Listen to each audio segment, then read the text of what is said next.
Welcome to probo maths educational update நம்ம சேனலில் கண்டினியூஸாக ஃபாலோ பண்ணிகிட்டே இருக்கோம். அதில் ரொம்ப இம்பார்ட்டன்ட் அப்டேட் தான் இப்போ பார்க்க போகிறோம். சேனலுக்கு நியூ வியூவர் இருந்தீங்கன்னா கண்டிப்பாக சேனலை சப்ஸ்கிரைப் பண்ணிக்கோங்க. உங்களோட சப்ஸ்கிரிப்ஷன், உங்களோட சப்போர்ட் இந்த சேனலுக்கு ரொம்ப இம்பார்ட்டன்ட். ஏன்னா இது ஒரு எஜுகேஷனல் சேனல். உங்களுக்கு தேவையான எல்லா நூக் அண்ட் கார்னர்ஸாக எல்லா டீட்டெயிலையுமே உங்களுக்கு கொடுத்துட்டே இருக்கும் எஜுகேஷன் சம்மந்தமாக.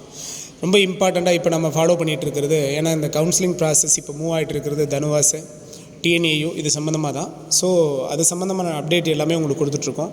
அதை பற்றி ரொம்ப இம்பார்ட்டன்ட் அப்டேட் தான் இப்போ இந்த வீடியோவில் பார்க்க போகிறோம். ஸோ மறக்காமல் சேனலை சப்ஸ்கிரைப் பண்ணிவிட்டு உள்ள வாங்க. என்ன சார் அப்படின்னா, தமிழ்நாடு அக்ரிகல்ச்சரல் யூனிவர்சிட்டியோட ஃபஸ்ட் ரவுண்ட் கவுன்சிலிங் கம்ப்ளீட் ஆகிட்டு அதில் ஃபஸ்ட்டு பேஸில் சீட் எடுத்தவங்களுக்கு சீட் அலாட்மெண்ட், சர்டிஃபிகேட் வெரிஃபிகேஷன் எல்லாமே முடிஞ்சிருச்சு. செகண்ட் ஸ்லைடிங் நடந்தது. செகண்ட் ஸ்லைடிங்கில் ஸ்லைடிங் ப்ராசஸ் அன்னைக்கே ஒரு 898 வேக்கன்சி வந்தது. அதில் ஒரு 875 வேக்கன்சியை ஃபில் பண்ணி சீட் அலாட்மெண்ட் கொடுத்துட்டாங்க. சீட் அலாட்மெண்ட் கொடுத்து அவங்களுக்கான சர்டிஃபிகேட் வெரிஃபிகேஷன் பார்த்திங்கன்னா 15ஆம் தேதி நடந்து முடிஞ்சிருச்சு. சரியா? இதுதான் ப்ராசஸ். இந்த ப்ராசஸ் முடிஞ்சிருச்சு. இப்போ இந்த 15ஆம் தேதி பார்த்தீங்க அப்படின்னா வேக்கன்சி அஃபிஷியலாக இன்னும் ரிலீஸ் பண்ணலை. ஆனால் நமக்கு கிடச்சிருக்க தகவல் படி பார்த்திங்கன்னா ஒரு 250+ சீட்ஸ்லேருந்து 300 வரைக்கும் சீட்ஸ் வந்து வேக்கன்சி ஆகிறதுக்கு சான்ஸ் இருக்குதுன்னு சொல்லியிருக்காங்க. சார் 250+லேருந்து 300 அப்படின்னா அப்போ கம்பல்சரியாக நெக்ஸ்ட்டு மார்ஜின் லெவலில் இருக்கிறவங்களுக்கு, அதாவது ஃபஸ்ட் ரவுண்ட் கவுன்சிலிங் அட்டன் பண்ணி சீட் நாட் அலாட்டட்னு வந்திருக்கிற கேண்டிடேட்டுக்கு மறுபடியும் சீட் அலாட் ஆகிறதுக்கு சான்ஸ் இருக்கா சார் அப்படின்னா எஸ், சான்ஸ் இருக்குது. அப்போ யாருக்கு சார் சான்ஸ் இருக்குது, என்ன கட் ஆஃப் ரேஞ்சில் இருக்கிறவங்களுக்கு மறுபடியும் சீட் அலாட் ஆகும் அப்படிங்கிற மாதிரியான கொஷின்ஸ் திரும்ப கேட்டுகிட்டே இருக்கீங்க. சார் என்னோட கட் ஆஃப் ரேஞ்ச் இது, நான் வெயிட் பண்ணலாமா அப்படின்னு கேட்டுட்ருக்கீங்க.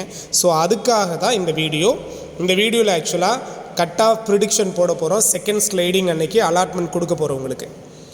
இது திரும்பவும் சொல்லிடுறோம், இது நம்ம சேனலோட அனலைசிஸ் தான். சரியா? இது கட்டாயமாக சேஞ்ச் ஆகலாம், பாயிண்ட் சம்திங் சேஞ்ச் ஆகலாம். கண்டிப்பாக இது இன்க்ரீஸ் ஆகலாம் ஆர் டிக்ரீஸ் ஆகலாம். இது உங்களுக்கு ஒரு ஹோப் கொடுக்கும், அவ்வளோதான். சரிங்களா? ஸோ இது ஃபஸ்ட்டு ஸ்லைடிங் கூட கம்பேர் பண்ணி தான் இந்த செகண்ட் ஸ்லைடிங்கில் உங்களுக்கு இந்த எக்ஸ்பெக்டட் கட் ஆஃப் கொடுக்குறோம். இதை ஃபாலோ பண்ணிக்கோங்க, ரொம்ப இம்பார்ட்டன்ட். ஸோ இதில் பார்த்தீங்க அப்படின்னா நமக்கு இருக்கிற 300+ சீட்ஸாக இருந்தால் இது அவைலபிளாக இருக்கும். சரியா? இதை மட்டும் ஃபாலோ பண்ணிக்கோங்க. இதுலேயும் நிறைய தனுவாஸில் வந்து b.sc கிடச்சிருந்தது அப்படின்னா ஒரு சில பேர் வந்து நல்ல கட் ஆஃபில் இருந்தவங்க அங்கே போகிறதுக்கு சான்ஸ் உண்டு. அண்ணாமலை யூனிவர்சிட்டியில் ஹைலி கட் ஆஃப் இருக்கிறவங்க யூனிவர்சிட்டியில் டைரக்ட் கேம்பஸில் கிடச்சிருந்தது அப்படின்னா டேரெக்டாகவே ஒரு சில பேர் அதில் போகிறதுக்கும் சான்ஸ் உண்டு. ஸோ கவர்மெண்ட் காலேஜ்லேயே வேக்கன்சி இருக்க போகுது. ஸ்லைடிங் அட்டன் பண்ணவங்களுக்கு இந்த தடவை செகண்ட் ஸ்லைடிங்கில் நல்ல சான்ஸ் காத்திருக்கு. நீங்கள் விரும்பின காலேஜ் கிடைக்கிறதுக்கு சான்சஸ் அதிகம் இருக்குது. நமக்கும் கவர்மெண்ட் காலேஜிலுக்கான வேக்கன்சி இருக்க போகுது. சார் அப்போது என்ன ரேஞ்சில் சார் கட் ஆஃப் எதிர்பார்க்கலாம்? ஸோ ஓப்பன் காம்படிஷனை பற்றி நம்ம யோசிக்கவே வேண்டாம். அதில் நமக்கு மேக்ஸிமம் இப்போது வேக்கன்சி விழுறதுக்கு சான்ஸ் கிடையாது.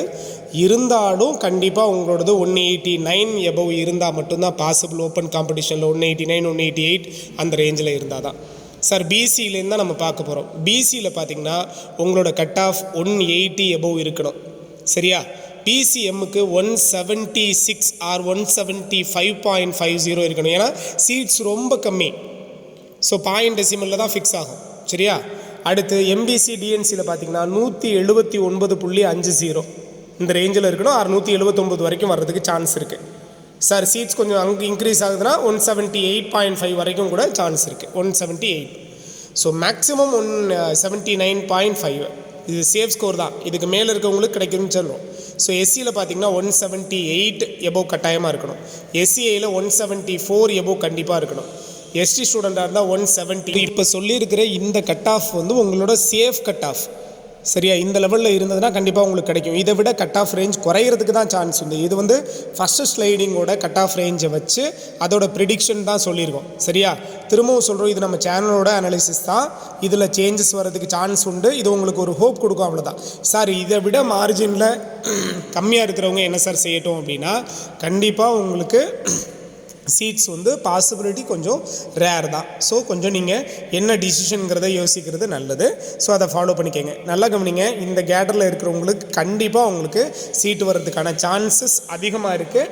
இதுலேருந்து 1 or 2 பாயிண்ட் ரெடியூஸ் ஆகிறதுக்கு சான்ஸ் இருக்குது. ஓகேவா? ஸோ இப்போ நம்ம சொல்லியிருக்கிறத அனலைஸ் பண்ணி பார்த்துக்கோங்க. இந்த ரேஞ்சில் உங்களுக்கு கட் ஆஃப் ரேஞ்ச் இருக்கான்னு ஃபாலோ பண்ணுங்கள்.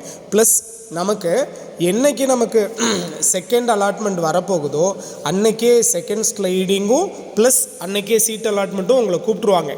சீட் அலாட்மெண்ட் கொடுத்து சர்டிஃபிகேட் வெரிஃபிகேஷனுக்கும் வர சொல்லிடுவாங்க. சரியா? நியூவாக சீட் அலாட்மெண்ட் ஆனவங்களுக்கு. ஸோ எல்லாமே ரெடி பண்ணி வச்சுக்கோங்க. உங்களுக்கு தேவையான எல்லா அப்டேட்டும் திரும்ப நம்ம சேனலில் கொடுத்துட்டே இருப்போம். மறக்காமல் சேனலை ஃபாலோ பண்ணுங்கள். சப்ஸ்கிரைப் பண்ணி பக்கத்தில் இருக்க பெல் ஐக்கானை கிளிக் பண்ணி வச்சுக்கோங்க. ஓகேவா? தேங்க்யூ.